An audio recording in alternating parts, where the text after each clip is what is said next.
Iran তার কথা রেখেছে। ইরান বিশ্বকে প্রতিশ্রুতি দিয়েছিল যে এর আমরা প্রতিশোধ নেব। ইরান কিন্তু পাল্টা হামলা করেছে এবং ভূ অ অবস্থানগত দিক যদি আমরা বিশ্লেষণ করি, ইরান যখন একটা ক্ষেপণাস্ত্র মারছে, তখন ৩ টে রাষ্ট্রের পার হয়ে তারপরে ইসরায়েলে যেতে হচ্ছে এবং এই ৩ টি রাষ্ট্রই ইরানের এই ক্ষেপণাস্ত্রকে আটকে দেবার জন্যে সর্বাত্মক প্রচেষ্টা করছে।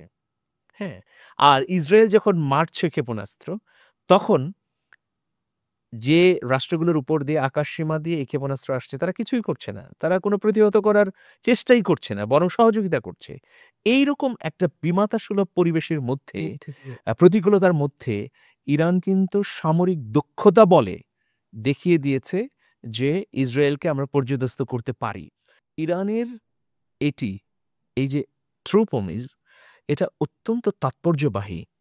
সমগ্র বিশ্বে একটা বার্তা গেছে যে ইরান আসলে ভেতরে, ভেতরে কতটা সামরিকভাবে দক্ষ হয়ে উঠেছে।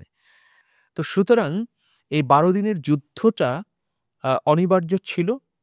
এতে ইরান বিজয়ী হয়েছে আমি মনে করি। এটাই মানে এটা স্পষ্টভাবেই প্রমাণ হচ্ছে যে ইসরায়েল আসলে ভেতরে, ভেতরে হেরে গিয়েছিল। তার রসদ ফুরিয়ে আসছিল। ফলে বাধ্য হয়েছে ইরানের সঙ্গে এই যুদ্ধবিরতি করতে। যদি উইং সিচুয়েশন এ থাকতো ইসরায়েল তাহলে কখনোই সে যুদ্ধবিরতিতে যেত না। সে ধ্বংস করে দিত ইরানের বিভিন্ন শহর, স্থাপনা, জনবসতি। এটাই হচ্ছে এই পশুশক্তি ইসরায়েলের স্বভাব।